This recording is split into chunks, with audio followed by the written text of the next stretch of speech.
SEC football. Allie Peak, TJ Pittinger, Will Thomas on this Labor Day Monday morning. All of us have our coffee because all of us are exhausted, but pretty excited about, we're going into the 5th day of college football. Excited. There's more football on today. And I think that we could not have asked for a better week one. TJ, you in particular have to be over the moon celebrating. You were in Tallahassee and you got to watch kind of a resurrection of Florida State football. What a turnaround. What was the atmosphere like? Yeah, it was really, really good. And I listen, I don't want to take, I am going to take a victory lap, but I doubted them too. Like I picked Bama to win this thing. Yeah, like I'll own that. And everybody picked Bama. So like that's not but yeah, I thought you asked about the atmosphere specifically. And I mentioned this on my show. And I'm not just saying this because you guys are UF fans, but we've talked about this a lot. The crowd before UF Miami last year was great. And that's why I went to the game. And then the team never gave the crowd something to like latch on to. Like the Swamp was a non-factor that entire game. And I really think, Bama drove down for a 9-minute drive and took a lead. And then Florida State had a 3rd and long and completed a 40-yard pass to Squirrel White to really get the crowd like, okay, well, yeah, like we've got something here. But if they'd have just gone 3 and out there, or if they'd have not been able to move the ball and Bama gets the ball back against a tired defense and goes up 14-0 or 10-0, you never know how a game's going to play out. But to me, Florida State was able to very early keep the crowd engaged because the crowd was engaged before the game. Everybody was in a good mood. Everybody was excited, even though they kind of all expected to, like the crowd was there and ready to show up. But Florida State was able to do enough early to keep the crowd involved. And it definitely impacted the game. There were false starts. There were delay of games. There were plays where, it went from 3rd and 3 to 3rd and 8 or 4th and 1 to 4th and 6, and they had to punt. So I thought that was huge. And Florida State needed that crowd to be behind them. Now, they played really well, too. I'm not going to say, the crowd won them the game. But they were able to capitalize early. And, again, comparing it to being in the Swamp last year, it was boring because Florida never did anything to kind of give the crowd a chance to be excited. And so I thought that was huge. The atmosphere, the environment was a ton of fun. And, yeah, anytime your team's winning against a top 10 team, it's going to get even better. But it was one of the best ones I can remember in the last 10 years as far as an atmosphere goes. In a weekend where there was absolutely some shocking things. I think Florida State beating Alabama 31-17 has to rank up there. Number one, biggest shock of the weekend. And I think, Will, in this case, 2 things can be true. Florida State looked so much better than we expected them to look out the gate. They have really, it appears, changed some things from the 2-10 season and made some major upgrades. But I also think it's true that this is not Nick Saban's Alabama. It's definitely not. And this is where I have my hand up because all summer I was talking about how everyone was exaggerating how much Alabama had fallen off. Sure, Saban's gone, but I thought that culture was still there. A lot of the guys were still there. It was like Ty Simpson. He was there with Saban. I thought that culture was still there. Within the first half hour, I was proven horribly wrong. I mean, the lack of hustle that we saw from Bama's defense, the fact that they were getting bullied by FSU in the trenches without even fighting back. Like, sure, Tim Keenan was out of the game. He is not the reason that game went the way it did. So Bama, they just looked soft. They looked mentally weak. They were just making mistakes and not capitalizing on good opportunities. So, you're totally right. This is not at all the same Bama team that we saw 2 or 3 years ago. But on the other side of that, Gus Malzahn might be the perfect guy for FSU right now. Obviously that was against Alabama, so he was like a few levels up, naturally speaking. But, he looked really good calling that offense. Castellanos looked really good. He looked quick. FSU looked really, really sharp. And I was a little lower on them this season just because I didn't know how much they could really turn it around from that 2-10. And it seems like they're going to prove me wrong, too. They looked pretty legit. I think they could be dangerous in the ACC this year. Gus Malzahn brought his sassiness, too, which I always Did you see his tweet after the game? His tweet just like all times or something like that. And, that just had to stick in Alabama's craw for sure. They got to hate that. Is there anybody they hate more? Like, is there anybody that Alabama... I know there's other rivalry. I know there's other stuff, but, they got it. Especially now. Because, oh, my gosh. They absolutely hate Auburn. They hate Gus Malzahn. And, Auburn moved a slight bit south west, I guess, and showed up again, and it did not make them happy for sure. But I do think this really changes my opinion on the trajectory of Florida State. I did not think there was any chance they would beat Alabama. I do think the ACC is an easier conference than some of these other ones, so I didn't necessarily expect that they were going to only win 2 games again. But to me, if week 1 you can take care of business against an Alabama, there is zero reason you can't win the vast majority of your conference games. And so I think we're looking at maybe a 9-win Florida State team, maybe a 10-win Florida State team. And I would not have said that 1 week ago. I probably would have said we were looking at a 5 or 6-win Florida State team that would have been, excited to be bowl eligible. And that would have been an improvement from the year before. So I think Florida State fans suddenly have, a reason to be excited. And I don't want to jump the gun here on Miami, but do y'all know the last time Florida State, and Miami were all ranked in the top 15? I saw it yesterday, and I totally forget the year. Yeah, it has to be 20 years ago. 1996. Yeah, I was going to say, there's no way. There was a 10-year stretch where basically the national champion came from that group, and whoever the national champion was beat the other ones that year. And I don't know. I think I'm excited. I know obviously this is an SEC show, but we're all 3 located in the state of Florida. And I am kind of excited. I think that college football is better when the state of Florida teams are strong.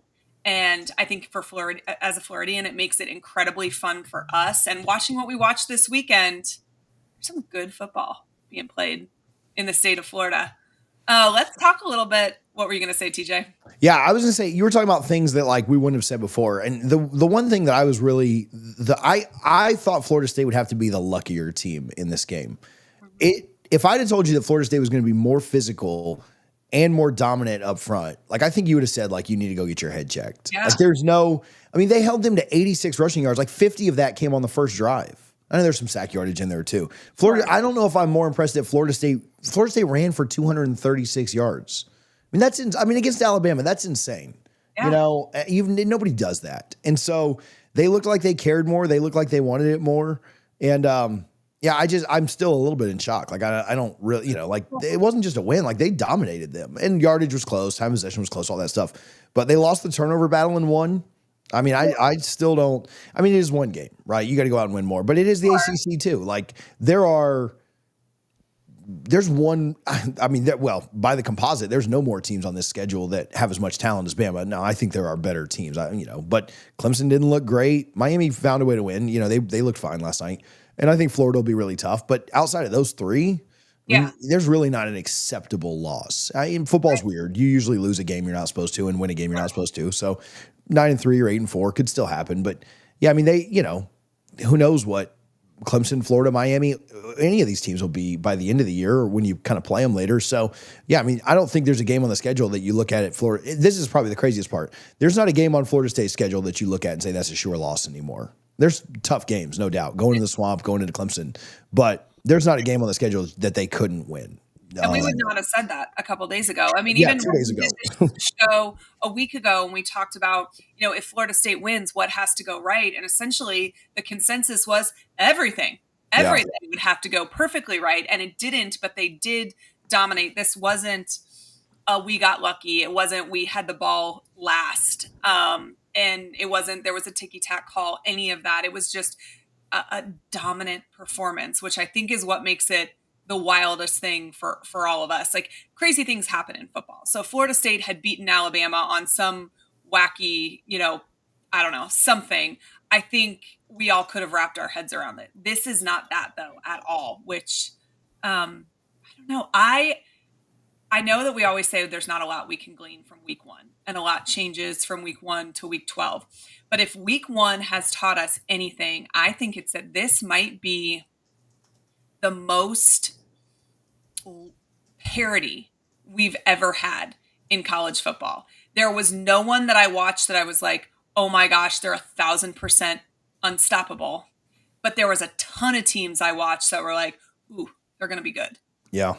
And so I do think that this is going to shape up to be a really fun season for all of us. What about our next game? Where are we going next? Let's go. Texas, Ohio State. This was the noon kick on Saturday. I still despise noon kicks. It's so stupid. Like, you rob your fans of being able to tailgate. Therefore, you kind of rob your team of a elevated atmosphere, so to speak. Not that the Shoe doesn't have some great games, they do, but if you let them have 8 more hours of tailgating, I promise you it would be even better of an environment. But this game was interesting. We talked on this show about how we thought it would be a low scoring game. Mm-hmm. I don't know that any of the three of us thought it was going to be 14-7. Well, when you watched this game, were you more impressed with Ohio State or more disappointed in what you saw from Texas? I think it was more impressed with Ohio State, right? Because the way I was looking at it, from my point of view, Arch Manning was never going to go out there and throw for like 300 yards and look incredible.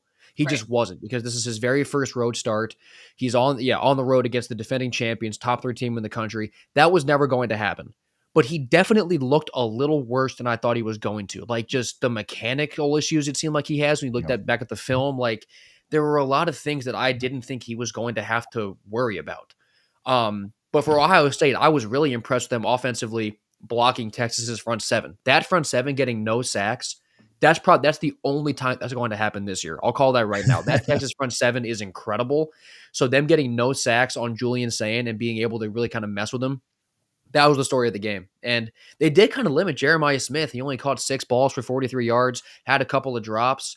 But, I mean, Ohio State just, they made one less mistake. And they were able to stop Texas on 4th downs. I mean, 2 4th downs inside the 10 is unbelievable to get those 2 stops for Ohio State. So I'm probably a little more impressed with Ohio State, but Texas does have a lot of questions that I need them to answer for me before I get really confident in them going forward. TJ, I want to ask you about Arch Manning, but I want to point something out. So Steve Spurrier, in my opinion, has literally never been wrong. And the man, says some hysterical, sometimes off-color things, but he's always right. And in July, he said something about, I think most people are picking Texas to win the SEC. They've got Arch Manning already winning the Heisman. My question is, if he's that good, how come they let Quinn Ewers play all the time last year? He was a 7th-round pick. And now, I do think all the Arch hype is the media's fault. That's not on Arch. And I think he should be allowed the opportunity to grow into this starting role. He didn't ask to be named the Heisman frontrunner. Everybody else did that for him. However, watching what we watched and then listening to that Spurrier quote back, like, he's not wrong. Did we maybe overestimate what we're going to get from Arch Manning? I mean, potentially, right? Like, very rarely do guys live up to like hype in general, right? There are some, right? You think about like LeBron coming out or, Tebow or whatever in college. Like, there are guys who live up to the hype, but a lot of times, we do overinflate hype for just about everything. So, I mean, to some degree, Spurrier was absolutely right. I do think the context of playing your first real game in the Shoe against a defense that I think is absolutely elite. And, I don't really know how you would even determine who, like, they probably have the best offensive and defensive player in the country at Ohio State with Caleb Dowds. And, I think that, man, they're so stacked everywhere. Defensive line in the middle, back in their secondary with Downs and those guys. So I think that context is important. I know they got to go play Georgia, and I know they've got to go to the Swamp, but I don't know if there's a complete team. I don't think they'll play a better defense all year. I mean, Georgia might be one, and I know Florida's good too, but I don't know they'll play a better defense all year. And I don't, they got to go to the Swamp, and they got to go. Do they go to Athens too? Yeah, that's 3 tough road games. But that's a pretty crazy environment too. And so I think that context is important.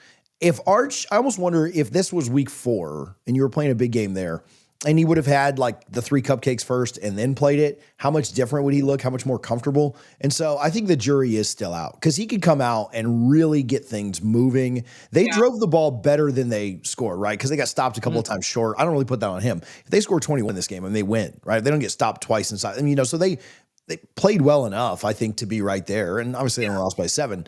But I mean, you're talking about like 2 like 1-yard play or 2 like very short yardage plays where we have a completely different context of the way we view. If he goes in there and wins because they convert on 2 fourth downs, And he we're really having a is the front completely runner. different conversation. So, oh man, he wasn't perfect, but he gritted a win out. And so, I mean, those 2 fourth downs, I mean, I don't really put that on him. So I think that context is important, but yes, was there overhype for sure? He comes out and has 9 touchdowns over the next 2-3 weeks against some, cupcakes. It'll go back up, and then it'll come down to what he does in the swamp, which is their next big test. Does anybody question Sark's game day management? I feel like this is something, we talked briefly about last season, particularly when Texas played Georgia twice. It seemed like he kind of shot himself in the foot a little bit with his play calling and his just, game management overall. And he's always, I think, lauded as this offensive genius, which I mean, he is. He's an incredibly gifted offensive coach. But is this one of those situations where he might be better off if he's not the play caller? I don't know if I want to go that far to say he should get rid of the responsibilities, but I have a lot of questions about how he managed that game. I mean, you go back to the playoff game against Ohio State last year, it was the same thing. Inside the 10, the play calling is not good. They're trying to run to the outside. They get stopped in the scoop and score. And then in this one, I mean, 1 and 5 on 4th downs. None of those 4th downs were like 4th and 17. I think they were mostly all like 4th and 5 or less. How does this offensive genius with one of the most talented offensive stockpiles of talent in the country not figure out how to get 5 yards on some of these 4th downs? It just seems like when he gets down into the red zone and when it's, really a big time play, he just gets way too cute. He's almost afraid to let it go. And looking at Arch Manning's passing chart, it was a lot within the first 5 yards between the line of scrimmage. So I don't know if that's Sarkisian being kind of cute and tentative in the big spot, or maybe it's not trusting Arch fully yet because he's so young. But there were definitely a lot of times in this game where I was kind of looking at the play calling and just wondering like why this wasn't being managed any better. TJ, what do you think? Yeah, I mean, it's one game. And I do agree. You and I talked about this offline, just the way that, Texas should have beat Georgia last year if they were just a little bit better inside the 10 in the red zone, in the SEC championship. It is one game, but it's hard to not think about Norvell giving things over to Gus and seeing their results and then watching Sark keep it. And I mean, as UF fans, you guys have the same complaint sometimes that Billy should hand it over. It's hard to familiar with this. It's hard to not see like the 2 biggest, Clemson LSU we'll get to in a minute too. So that was a big game too, but it's hard to not see like the 2 biggest games that happened this weekend and the differences in the way that Florida State was able to hand things off and the way that Sark, and he's still really good. So I'm kind of with Will. I'm not buying it completely, but I do think that distinction does need to be pointed out and just kind of like, he's not going to do anything mid-season. So it's not like, you got to worry about it now, but I wonder if they underperform, if that is something that should be taken off his plate. I just think in today's college football, man, you could do this 15 years ago. Like when Jimbo did it for FSU, you could do it and you could be really successful because you weren't dealing with the NIL stuff. You weren't dealing with the transfer portal. Like offensive install, I know this is really in the weeds, but I've heard like Norvell spent like 4 to 5 hours a day on offensive install. That is an insane amount of time. And just then you got to put in, your NIL time and your transfer portal. And I don't know how much time Sark spends on offensive install throughout the week, but that's an insane amount of time. When you only have, you got to sleep at some point, right? And you got to do practice and you got to call recruits and you got to that's a huge chunk of time. Like, and I'm not saying like, oh, we beat Alabama because he brought in Malzahn. I mean, yeah, I will say that. But I mean, imagine getting 4 or 5 hours back through the day. Like where Gus just handles that now, or where Sark hires somebody to do that. How much better does your team get? So, or you don't even get that time back, like where he's doing nothing, but you get that time back, and that time goes into recruiting, or that time goes into the defense, the special teams, like everything. Anything. We as Gator fans, one of the things that we talk about a lot is the similar situation, and I always think at the end of the day, you're going to need to ask yourself, do I want to be an offensive coordinator? Or do I want to be a head coach? Because sometimes you can't do both. And I do think that, college football coaches have to have an ego, particularly head coaches in hard conferences.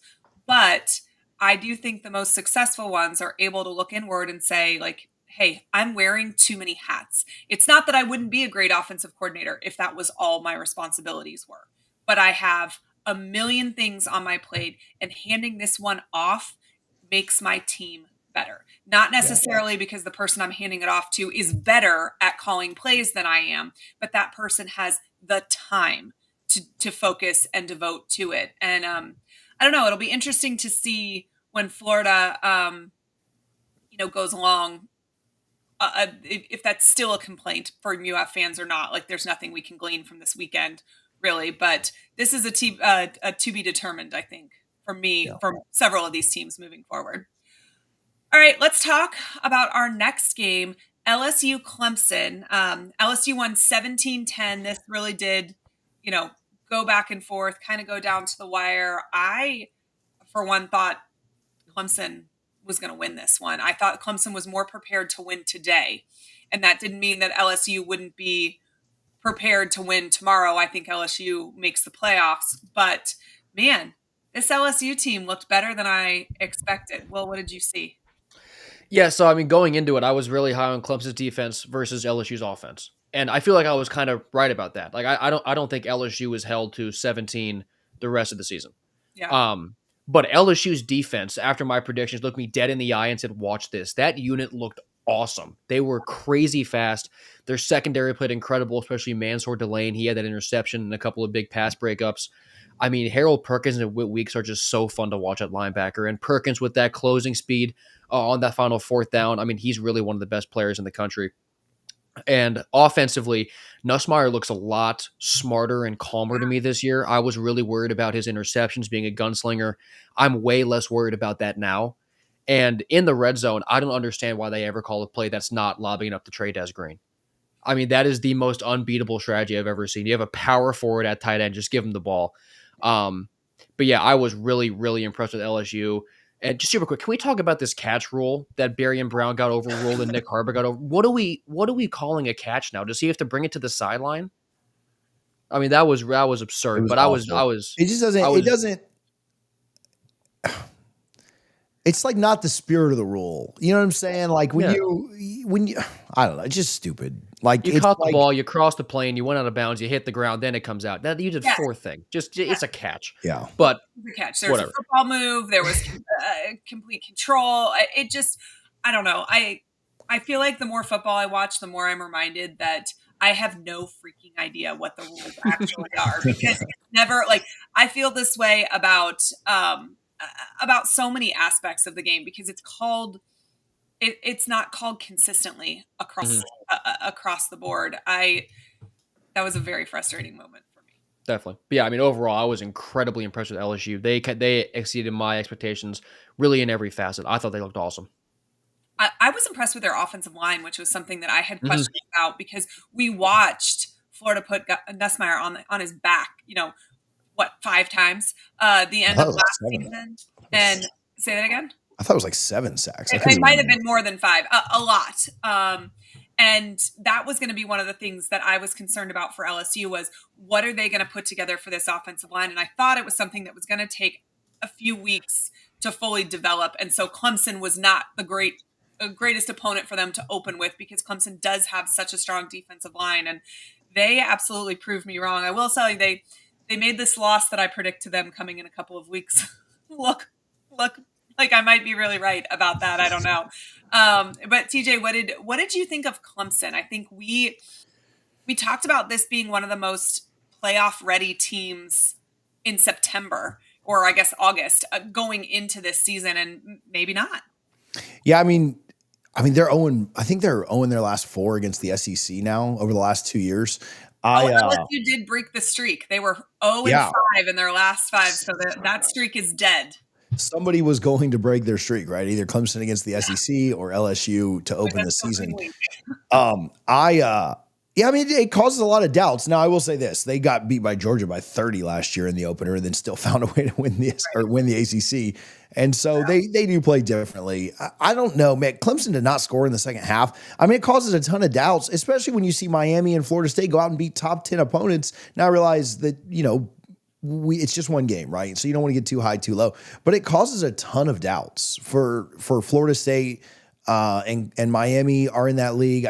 Georgia Tech found a way on the road. Louisville's going to be a tough team. I think Clemson's got a lot of tough stuff on their side. We'll see how UNC looks tonight. Clemson has to play them too. I think that I would still, if I had to make a bet right now, I would still pick Clemson to win the ACC. I think they're probably the safest bet. And so by default, they still, and I think LSU, I think it said more about LSU, to be honest with you. I thought this would be a close game that Clemson would somehow find a way to win. And I'm not down on Clemson like, oh man, now they're a terrible team. But I mean, you had a lead you need to finish at home. You need to score some kind of points at home. And they did. They drove down at the end and they had a 4th and 4. I thought it was going to overtime at that point. Everybody else probably did too. But I mean, you just got to be a little bit better than Clemson was. But that said, I wrote them off last year. I wrote them off the year before when they lost to Duke to open the year, and they, continue to just win the ACC every year. So they'll probably do it again after this. And their schedule sets up where they've got tough games on it with Florida State, Louisville, Georgia Tech, UNC, South Carolina at the end of the year, who won yesterday.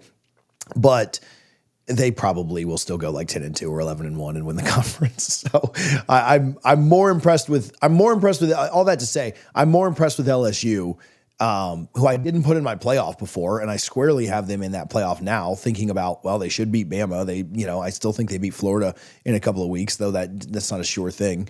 But I'm more impressed with LSU than I am depressed about Clemson. We're not going to go heavy into them, but I do think it's important to note that Miami beat Notre Dame last night, 27-24. This was a back and forth. Miami's got a really good running game. And then South Carolina beat Virginia Tech 24-11, which is such an odd score, but they did get that safety in there. Any points on those games either one of you want to talk about before we preview what's coming up? I'll talk about Carolina for a second. I mean, this is a team that I think I have them going to Atlanta this year. That's my projection for them. I think that offense can be absolutely incredible. And you kind of saw them working out those kinks just offensively week 1. But that Sellers to Harbor connection is very dangerous when they say that Harbor caught the ball. And I mean, Roswell Faison looked explosive at running back. Attaway seemed to be that first option, but those running backs are really good. Lenore Sellers might be an unsackable human being. I mean, some of those scrambles and the broken sacks were just absolutely ridiculous. Their defense looked great. Kyron Jones for VTech only went 15 of 35 with 2 picks. Dylan Stewart looked good. Judge Collier getting hurt in their secondary does concern me a little bit because when his replacements came in, it was a little bit of a problem. Some flags, Tech got some deep passes, but I really liked what I saw from Carolina, especially in that second half when they kind of got into a bit more of a rhythm. And I'm very excited to watch them keep playing this year. I'll go with the other game. I thought Miami's trenches were incredible, and they almost blew it late. There's no doubt. I mean, typical Mario Cristobal, terrible fourth quarter play and not being able to hold on to a game. But they did find a way. So massive credit there against a Notre Dame team that, man, just looked like they didn't belong in the first half. Now, credit to CJ Carr and that team for coming back and making it competitive and giving us a fun fourth quarter. But Miami's trenches bullied them. And Mario has recruited the trench. I mean, he's recruited everything really well, but he's recruited the trenches very, very well. And I think Notre Dame has good trenches that Miami just absolutely pushed around. The push that they were getting was incredible. Listen, I don't think we talked about this game specifically last week because we kept it mostly SEC focused. But I'm not as low on Carson Beck as a lot of people were. I thought not that he would look more like 23 than but I just thought he would be better with a better offensive line. The catch by CJ Daniels, shout out Liberty University, was incredible. That should have been picked, if anything. But the way he was able to pull that in, Odell Beckham Jr. style. I mean, Miami still has a lot to get fixed. Their secondary still, I don't think, is all the way there. It's better than last year. But their trenches and the way that Beck played, I thought Beck played really well. And they don't have to ask him to do too much because they can run on just about anybody. So I think that Miami-Florida game should get game day, as long as Florida doesn't lose by like a ton or something to LSU. But that's going to be a really good game. I think Miami-Florida State will be a good game, and I think Florida State-Florida will be a good game at the end of the year. So maybe we're at a point where the Big Three is actually back. We'll see. All right, well, let's talk about some games upcoming. It is important to note TCU, North Carolina's tonight. We'll get to see the preview of Belichick in college football, which I think will be fun. But kind of the marquee game next week, Michigan travels to Norman to take on Oklahoma. I love this matchup. I think this is a fun game. I love the SEC's push to schedule really strong out of conference games. I feel like these are two traditional schools that we really don't get to see play all that often. Will, what are you going to be looking for in Oklahoma to see if maybe they've taken a step this offseason? I'm going to look for their offensive line to look a lot stronger than they did in this past week against Illinois State. Now, they were fine against Illinois State. I mean, they let Mateer throw for almost 400 yards, 3 touchdowns. It was pass heavy, but they weren't getting a lot of push in the running game. Their offensive line wasn't. So Michigan, their trenches, fun fact, are going to be stronger than Illinois State's. So I need to see them get a little healthier, get a little more push. Hopefully they're a little stronger that next one. Because for Michigan, Underwood looked pretty solid in his debut. And Justice Haynes ran for 159 yards and 3 scores. So the trenches on both sides of the ball for Oklahoma are going to have to be really strong. And I have a few more questions offensively on that O-line. But John Mateer, I thought, looked awesome. They had 3 receivers go over 85 yards. Oklahoma's offense seems to be pretty much exactly what I thought it was going to be, as long as their offensive line does come together. Are we going to see a low-scoring game a la Ohio State, Texas, TJ? Yeah, I think Michigan, I mean, I really like, the Mateer-Ott combo, but I do think Michigan's got a good defense. And so I don't think this is one where, I don't think Michigan wants to just pass the ball around 50 times on a really good defense or comfortable trying to grind this out. Oh, did you lose me for a second? Keep it close and keep this a game late. I don't think you want to put it all on Bryce Underwood's shoulders, though. I do think he looked, like Will said, I think he looked good this weekend. So I think they made the right decision to get him action as early as possible and roll with that. So yeah, I think lower scoring, but listen, I'm not like a full Oklahoma homer, but I love Ott and Mateer. If Oklahoma gets things rolling, I could see them running it up. Now, I'm not predicting that. I don't think they, blow them out or anything like that, but if their defense is playing well, their offense is playing well, their offensive line plays a little bit better than they did last week. I love the combo and I love the changes that they made. Shoot, after week 1, are you confident that Texas wins that game when they play in the Red River? I think that I certainly would have more confidence in Mateer at the quarterback position with what we've seen a week in. So I think lower scoring. Let me think on a score before you ask me, but that would be, I don't know, 21-17 or something really close like that. But yeah, I don't think this is a game that's played in the 50s. Vegas says Oklahoma as a 2.5-point favorite, which essentially would be the home field advantage, right? This is an even game, basically, in Vegas's eyes. Will, who you got? I've got Oklahoma. I got Oklahoma winning 10 games this year, and I think that this is sort of their statement game. Last week, they only scored 35 against Illinois State. I think a lot of that was, we're not going to show you our playbook 7 days before we play Michigan. I think they can score pretty much on anybody, but I do. And the other side of this is how many quarterbacks can we look at who were new starters on the road this weekend who were any good? CJ Carr played good. The list seems like it kind of ends there. Yeah. So Underwood did get his first game in at home, but now he's got to come on the road to an SEC team. That place is going to be going bonkers.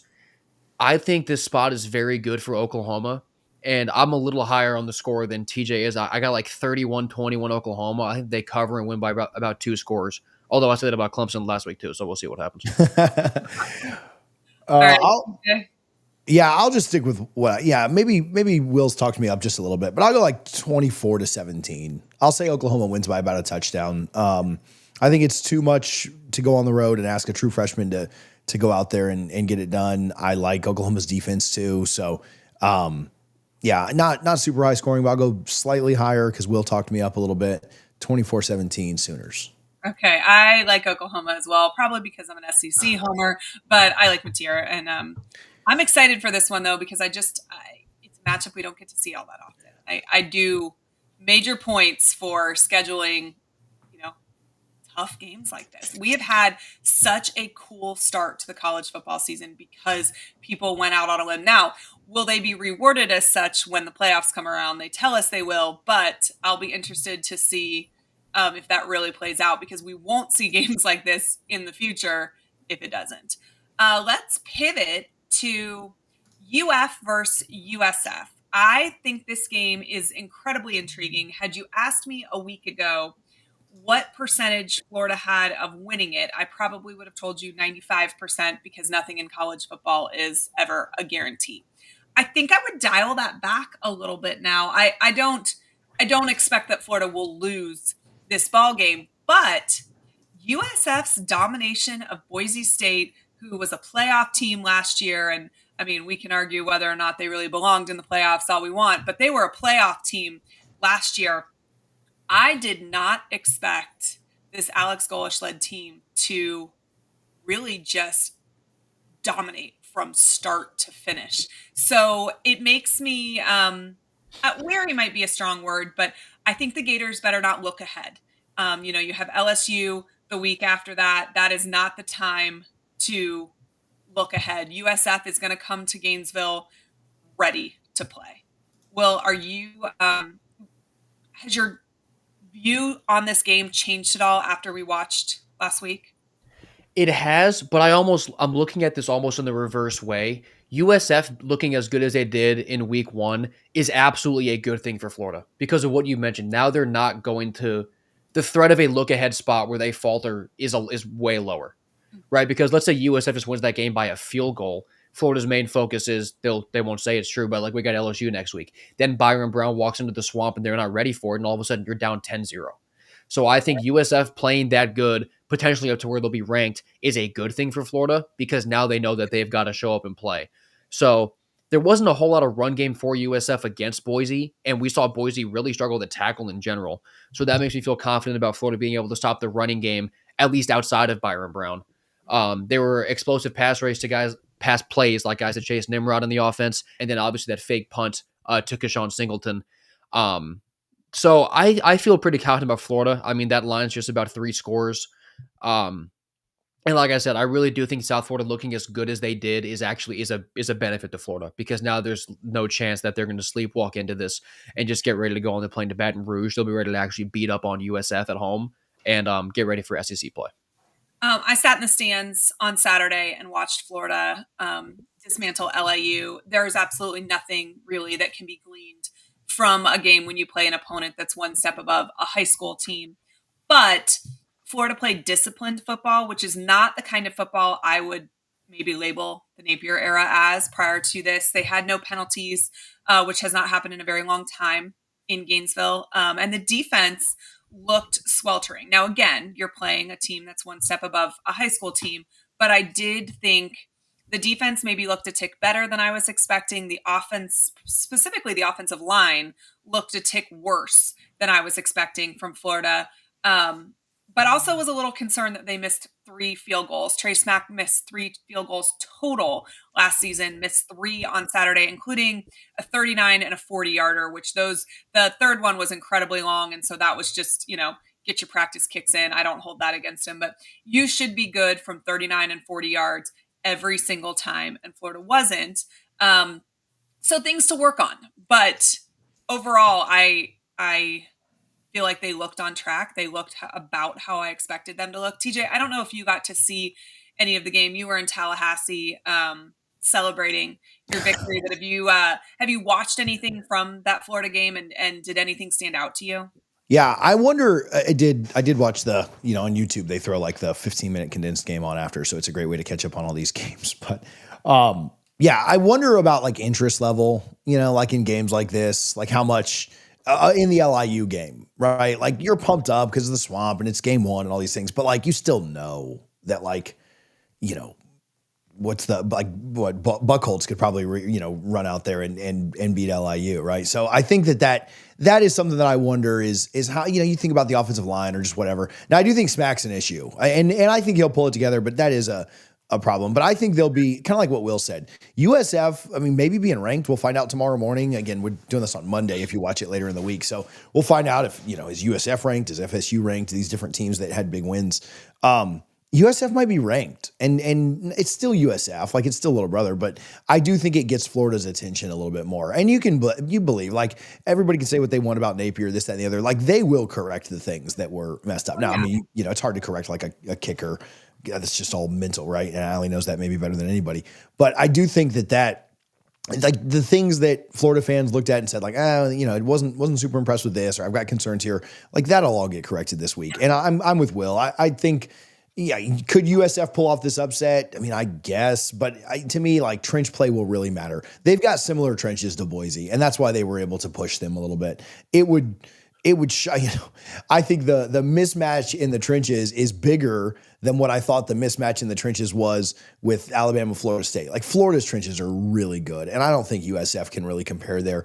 Brown would have to absolutely go off, and Golish and those guys would have to call a game like Miles. Like it would have to be almost a Florida State Bama repeat, which I guess, college football has told us that can happen. But I do think that that's a big deal in this matchup. And I mean, I'd like to see USF be competitive because I like seeing good games, but man, I don't know. I think Florida rolls here.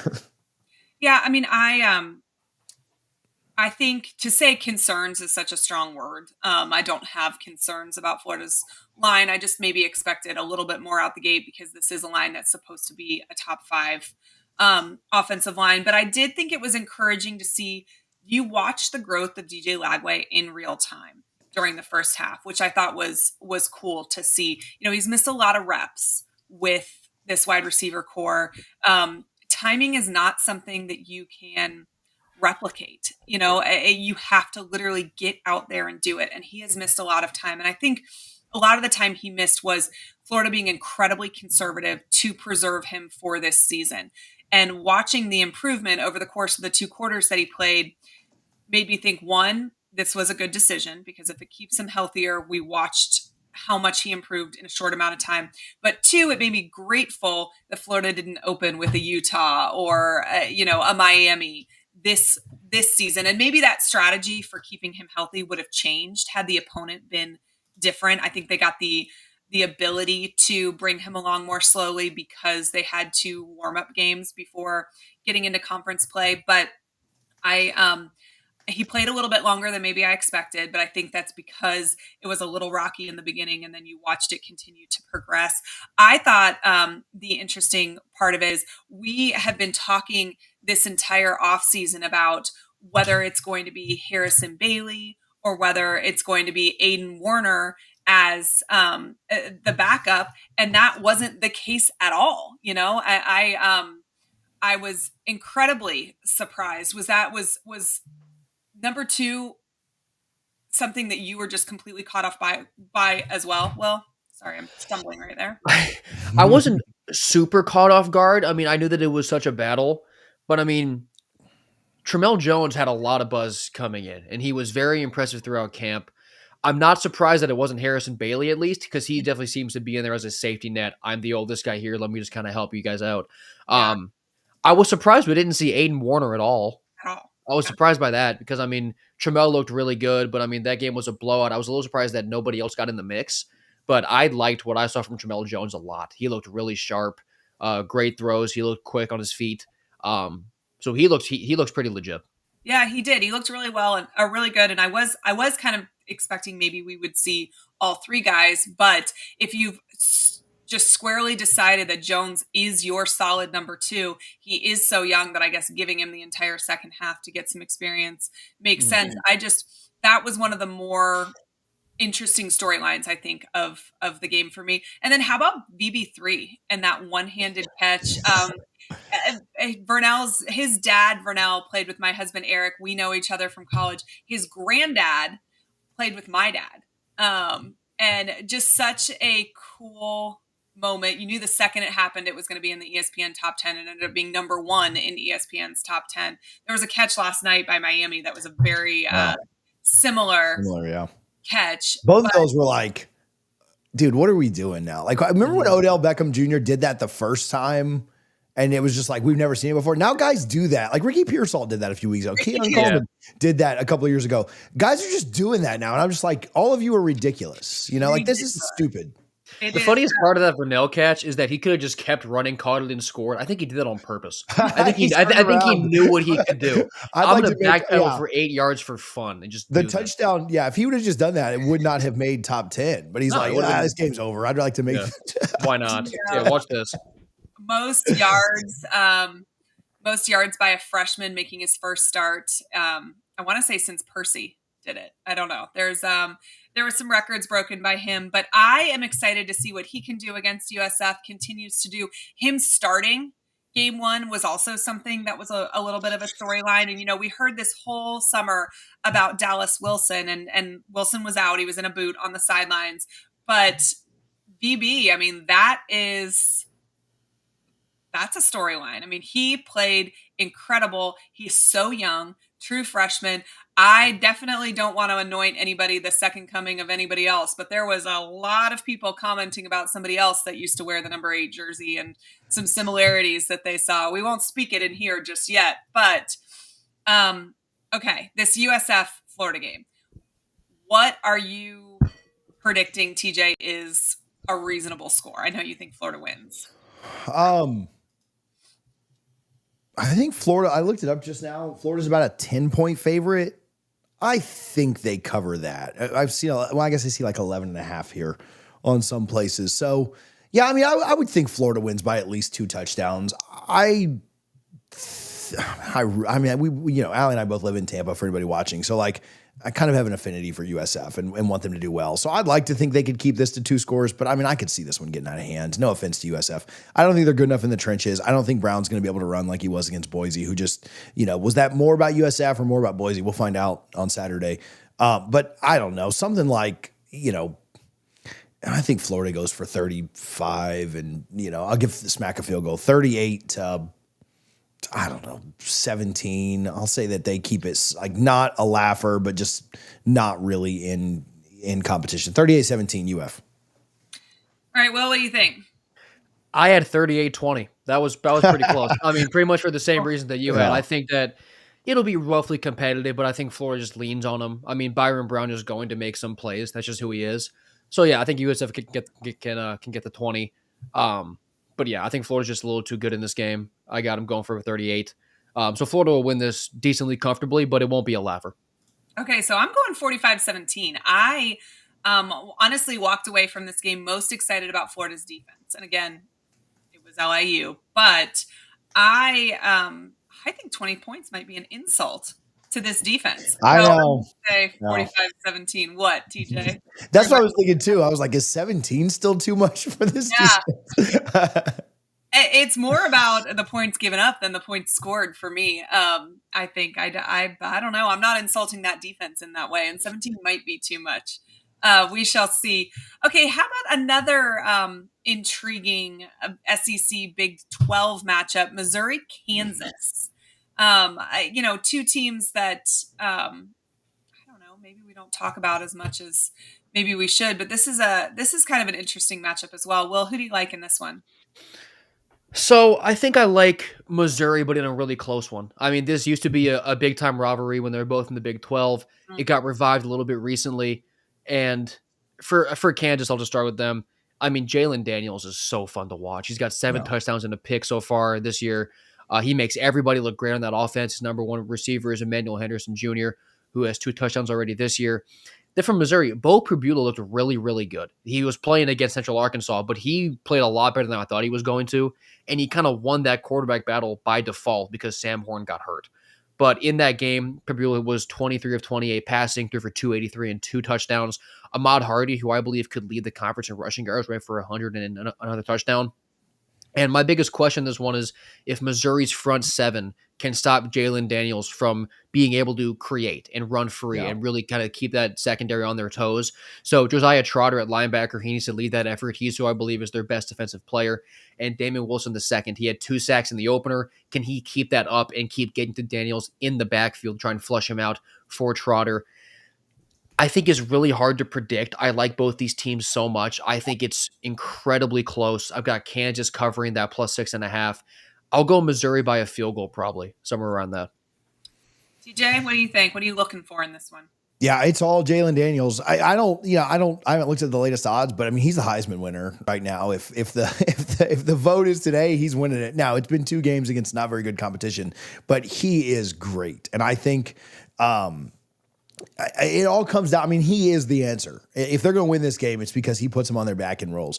I think Missouri's a little bit better. I mean, no, I don't think they're a little better defensively. Although Kansas is 2 games. I mean, they've held the opponent to 7 and 7, 7 points each time. That is Fresno State and Wagner. So I'm not saying that that's anything to be too impressed by, but I mean, they're sitting at 2-0 because they play that week 0 game.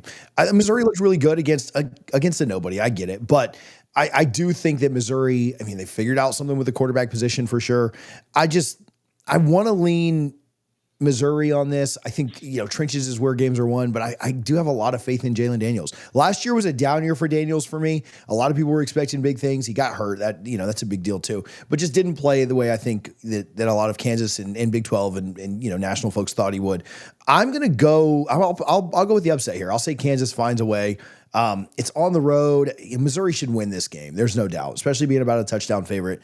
I'll say Kansas and Jalen Daniels are able to pull the upset. As good as week 1 was, this, week 2, not as crazy with the big matchups. This is one that people should absolutely watch at 3:30. This is a huge game. It's going to be a lot of fun, contrasting styles. I'll pick Kansas in the upset with 0 confidence, but I don't know, 28-24.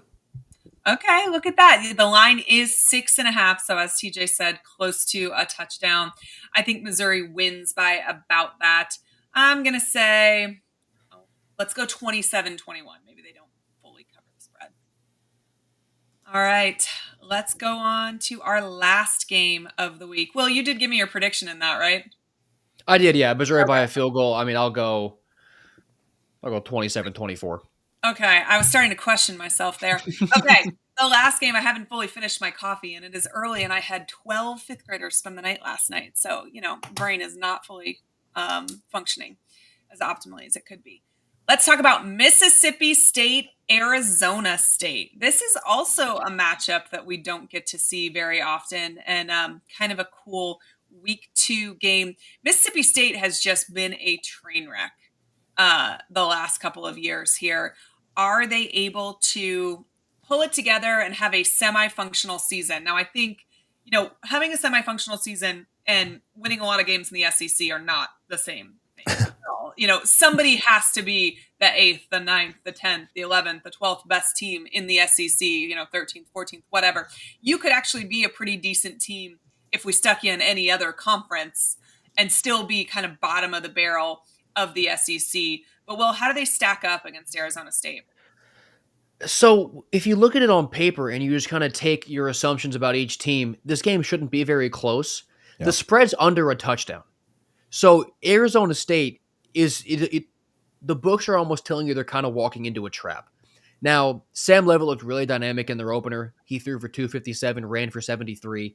Jordan Tyson is one of the best receivers in the country out there. He caught 12 passes for 141 and 2 touchdowns. They forced 3 sacks and 8 TFLs against Northern Arizona. Granted, but that defensive front does look pretty productive. And then for Mississippi State, they were able to pull away from Southern Miss in the second half of that game. Shapen threw for 270 and a touchdown. Devon Booth and Fluff Bothwell, I think, are a very good complementary running back 1 and 2. And the receiving yards are very well spread out for Mississippi State. I mean, it wasn't just 1 or 2 guys. Like Shapen was able to really spread that ball around.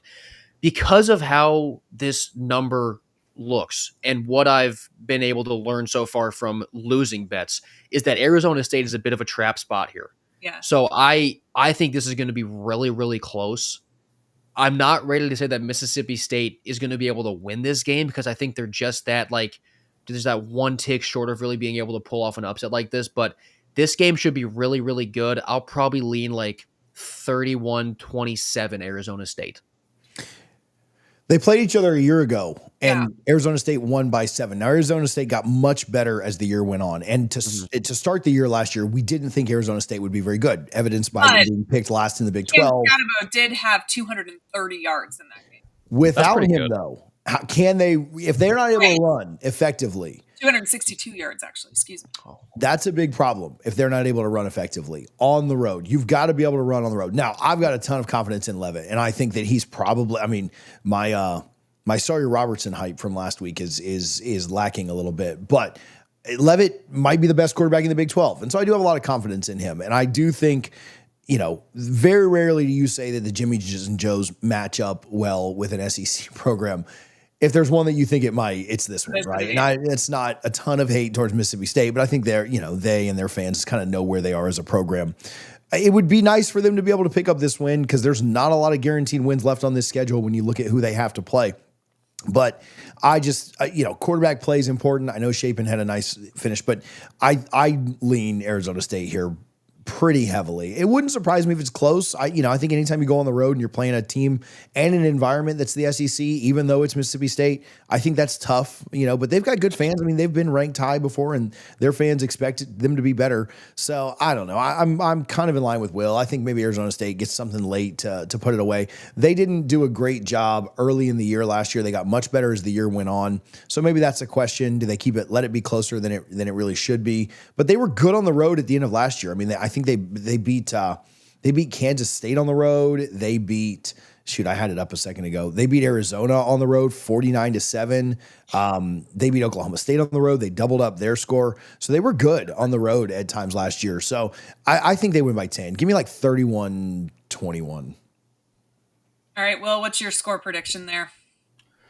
I'll go 31-27 Arizona State. I do respect Mississippi State enough to keep this close. And I mean, home opener with those cowbells. I'm not sure anybody in Arizona has even ever seen a cowbell. So that could be I think that could be a bit of a culture shock for them.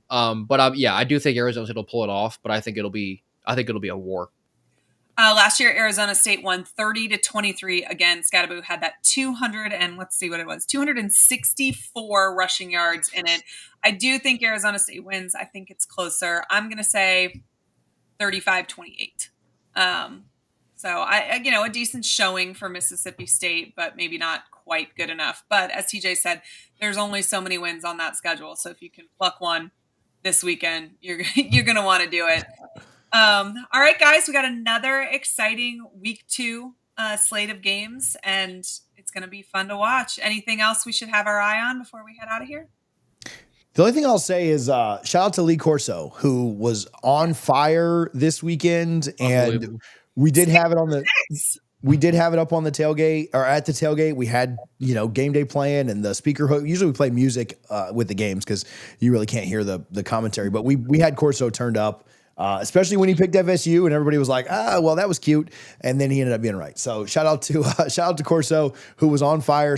Ali mentioned 6 for 6 and all the programs that he, was somewhat affiliated with or played for or whatever. And then, he picked all the big games right too. He got Ohio State. He got he was on fire. So shout out to Corso. I saw a meme this weekend that said something like, try explaining to somebody who doesn't follow college football that you got teary-eyed watching a 90-year-old man put a mascot head on.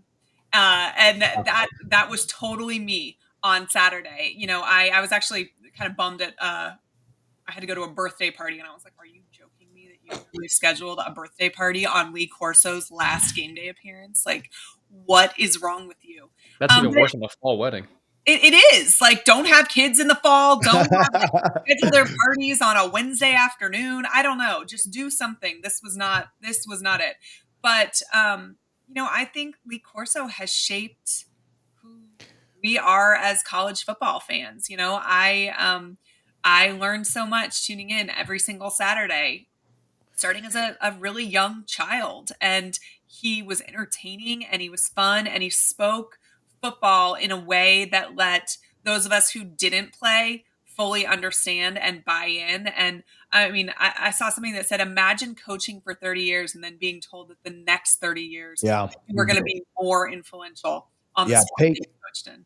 Pay said that, and I thought that was a really good point. Like, if you had told him after he was done playing and coaching that, like, you haven't even touched the surface of what you'll eventually do, he probably would have looked at you and said, you're crazy, dude. I'm just going to go live in a beach house and kick my feet up and not in a bad way. But, like, nobody remembers Corso play. I mean, we like that he played at Florida State, and we hold on to that. But I've never seen one Lee. I take that back. I've seen one Lee Corso highlight ever, and as a Florida State guy, I couldn't even tell you where all he coached, but he has been the focal point of college football and from a media perspective for the last 30 years. And I mean, shout out to him, man. I'm glad that he was able to do it one more time. Yeah, I thought, I don't know. Well, you're a little bit younger than us, so I don't know if you, did you grow up just watching Corso as well? I mean, yeah, I don't remember college football without him. I mean, I'm just 22, so I'm significantly younger than his just TV. I thought you were about to say significantly younger than you guys. I was like, All right, Will, slow it down. right. I'm not saying that stuff yet, but I mean, but yeah, I can't remember a single Saturday where I wasn't watching him put on a mascot head. Yeah. So it's really going to be different now that I have to focus on just like Desmond Howard making picks, but whatever. But it's definitely going to be a different not seeing him. And I mean, yeah, he really defined college football for me to this point in my life still. So, I mean, I got hit with the wave of emotion when he was doing that little wave with Brutus on his head again. Yeah. And just seeing that whole crew, really showing their admiration for him, the whole stadium giving him a standing ovation. That was incredible. So, I mean, yeah, he's definitely a big loss for college football, but he had an incredible career and he deserves to go. He deserves to go relax now. I completely agree. I do think it's also important to note that he actually recruited the first African-American player to Maryland, which was the first school in the ACC to have a Black player. So I think that, breaking some barriers there as well, which is pretty remarkable as well. Well, all right, guys, Will, tell everybody where they can follow you on social media.